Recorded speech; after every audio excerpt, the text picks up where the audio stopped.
আসসালামু আলাইকুম, স্বাগতম ইনসাইড টিভি সংবাদে। আমি মোহাম্মদ কিবরিয়া আজকের সব আন্তর্জাতিক খবর নিয়ে হাজির হয়েছি।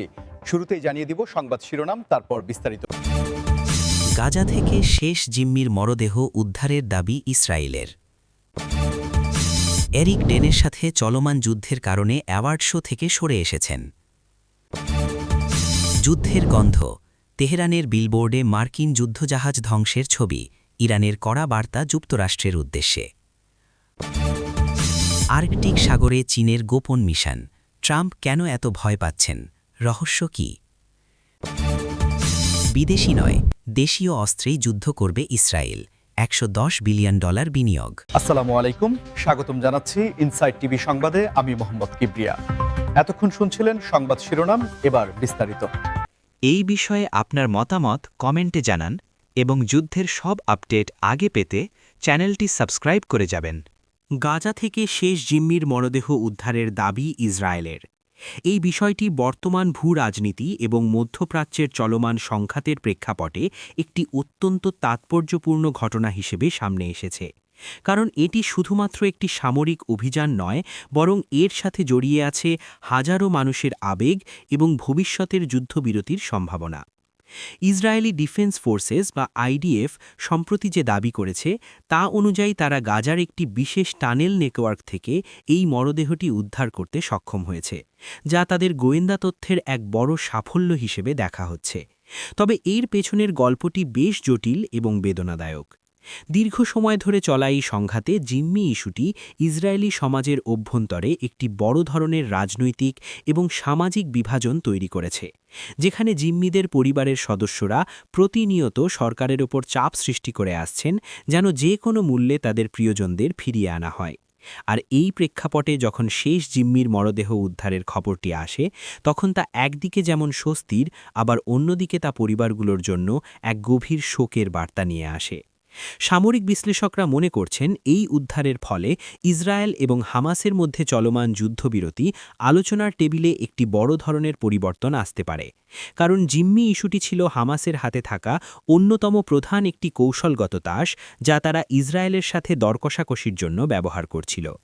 এই অভিযানের বিস্তারিত বর্ণনায় জানা যায় যে এটি কোনো সাধারণ অভিযান ছিল না, বরং এর জন্য দীর্ঘদিনের গোয়েন্দা নজরদারি এবং অত্যন্ত ঝুঁকিপূর্ণ এক সামরিক পরিকল্পনার প্রয়োজন হয়েছিল, যেখানে মাটির অনেক গভীরে থাকা টানেলগুলোতে প্রবেশ করে এই মরদেহটি শনাক্ত করা এবং সেখান থেকে বের করে আনা ছিল এক বিশাল চ্যালেঞ্জ।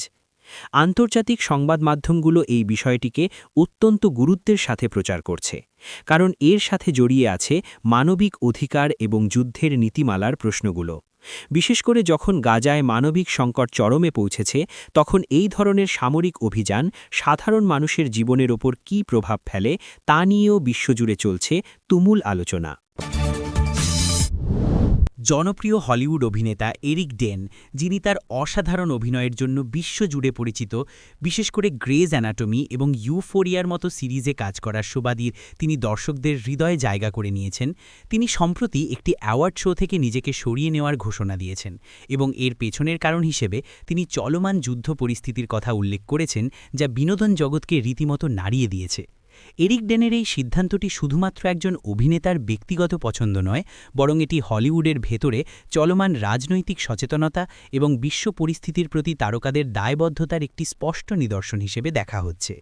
সাধারণত অ্যাওয়ার্ড শো বা পুরস্কার বিতরণী অনুষ্ঠানগুলো গ্ল্যামার, আনন্দ এবং উদযাপনের কেন্দ্রবিন্দু হয়ে থাকে, যেখানে তারকারা তাদের কাজ এবং ফ্যাশন নিয়ে ব্যস্ত থাকেন।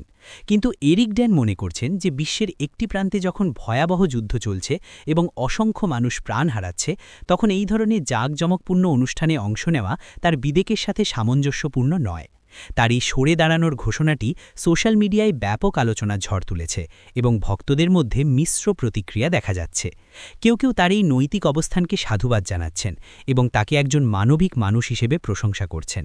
আবার কেউ কেউ মনে করছেন যে বিনোদন এবং রাজনীতিকে আলাদা রাখা উচিত। তবে এরিক ডেন স্পষ্ট করেছেন যে তার এই সিদ্ধান্ত কোনো নির্দিষ্ট পক্ষের বিরুদ্ধে নয়, বরং এটি যুদ্ধের ভয়াবহতা এবং মানবিক বিপর্যয়ের প্রতি তার সহমর্মিতার প্রকাশ। হলিউডের ইতিহাসে এমন ঘটনা বিরল নয় যেখানে তারকারা তাদের প্ল্যাটফর্ম ব্যবহার করে বিশ্ব রাজনীতির বিভিন্ন ইস্যুতে প্রতিবাদ বা সমর্থন জানিয়েছেন। কিন্তু বর্তমানের এই জটিল ভূরাজনৈতিক পরিস্থিতিতে একজন প্রথম সারির অভিনেতার এভাবে একটি বড় ইভেন্ট বয়কট করা নিঃসন্দেহে একটি শক্তিশালী বার্তা প্রদান করে। যুদ্ধের গন্ধ, তেহরানের বিলবোর্ডে মার্কিন যুদ্ধজাহাজ ধ্বংসের ছবি, ইরানের কড়া বার্তা যুক্তরাষ্ট্রের উদ্দেশ্যে। এই শিরোনামটি শুনলেই বোঝা যায় মধ্যপ্রাচ্যের রাজনীতিতে উত্তেজনার পারদ কতটা চড়েছে, এবং এটি নিছক কোনো বিজ্ঞাপন নয়, বরং এর পেছনে রয়েছে গভীর এক মনস্তাত্ত্বিক যুদ্ধের ইঙ্গিত। ইরানের রাজধানী তেহরানের ব্যস্ততম সড়কগুলোতে হঠাৎ করেই বিশাল সব বিলবোর্ড দেখা যাচ্ছে, যেখানে মার্কিন যুক্তরাষ্ট্রের শক্তিশালী যুদ্ধজাহাজগুলো ধ্বংসস্তূপে পরিণত হয়েছে এবং আগুনের লেলিহান শিখা গ্রাস করছে আমেরিকার সামরিক অহংকারকে। এই দৃশ্যগুলো শুধুমাত্র সাধারণ মানুষের দৃষ্টি আকর্ষণের জন্যই নয়, বরং এটি ওয়াশিংটনের প্রতি ইরানের সরাসরি এক হুমকি এবং নিজেদের সামরিক সক্ষমতার এক প্রতীকী প্রদর্শনী। আন্তর্জাতিক সম্পর্ক বিশ্লেষকরা মনে করছেন এই বিলবোর্ডগুলো টাঙানোর সময়টা খুবই গুরুত্বপূর্ণ, কারণ সাম্প্রতিক সময়ে মধ্যপ্রাচ্যে মার্কিন সামরিক উপস্থিতি বৃদ্ধি এবং ইরানের ওপর নতুন করে নিষেধাজ্ঞার খড়গ নেমে আসার প্রেক্ষাপটে তেহরান দেখাতে চাইছে যে তারা কোনোভাবেই আমেরিকার চাপের কাছে নতি স্বীকার করবে না। এই ছবিগুলোর মাধ্যমে ইরান তার জনগণকে একটি জাতীয়তাবাদী চেতনায় উদ্বুদ্ধ করতে চাইছে এবং একই সাথে বহির্বিশ্বকে, বিশেষ করে তাদের মিত্র এবং শত্রুদের এই বার্তা দিচ্ছে যে পারস্য উপসাগরে যে কোনো ধরনের আগ্রাসনের জবাব দিতে তারা মানসিকভাবে এবং সামরিকভাবে প্রস্তুত।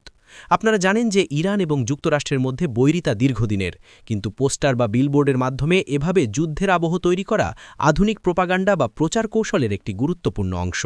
এই বিলবোর্ডগুলোতে ব্যবহৃত গ্রাফিক্স এবং স্লোগানগুলো অত্যন্ত উস্কানিমূলক, এবং সেখানে ব্যবহৃত ভাষা থেকে স্পষ্ট বোঝা যায় যে ইরান তার প্রক্সি বাহিনী এবং নিজস্ব মিসাইল প্রযুক্তির ওপর কতটা আস্থাশীল।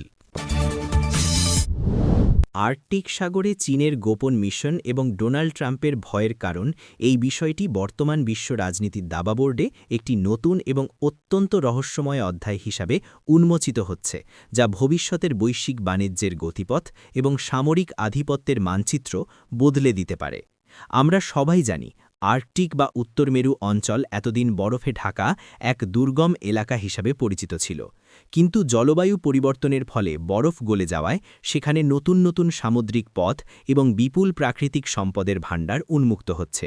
আর ঠিক এই সুযোগটিই কাজে লাগাতে চাইছে চীন, যা আমেরিকাকে, বিশেষ করে ডোনাল্ড ট্রাম্পের মতো নেতাদের কপালে চিন্তার ভাঁজ ফেলেছে।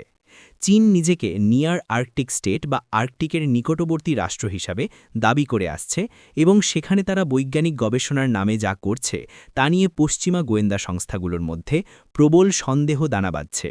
ট্রাম্প কেন এত ভয় পাচ্ছেন তার কারণ খুঁজতে গেলে দেখা যায় চীন সেখানে আইস ব্রেকার বা বরফ কাটা জাহাজ পাঠাচ্ছে, এবং অভিযোগ রয়েছে যে তারা সেখানে সামরিক সাবমেরিন চলাচলের রুট ম্যাপ তৈরি করছে, যা সরাসরি আমেরিকার জাতীয় নিরাপত্তার জন্য হুমকি হতে পারে। আর্কটিক সাগরে চীনের এই তথাকথিত গোপন মিশন বা কার্যক্রমের মূল লক্ষ্য হল পোলার সিল্ক রুট বা মেরু রেশম পথ তৈরি করা, যা ব্যবহার করে চীন ইউরোপ এবং আমেরিকার বাজারে অনেক কম সময়ে এবং কম খরচে পণ্য পরিবহন করতে পারবে। কিন্তু ট্রাম্প এবং মার্কিন প্রশাসনের ভয় হল চীন যদি একবার এই অঞ্চলের নিয়ন্ত্রণ বা প্রভাব বিস্তার করতে পারে, তবে তারা ভবিষ্যতে দুষ্প্রাপ্য খনিজ সম্পদ এবং তেলের ওপর একছত্র আধিপত্য বিস্তার করবে। বিদেশি নয়, দেশীয় অস্ত্রেই যুদ্ধ করবে ইসরায়েল, $110 বিলিয়ন বিনিয়োগ।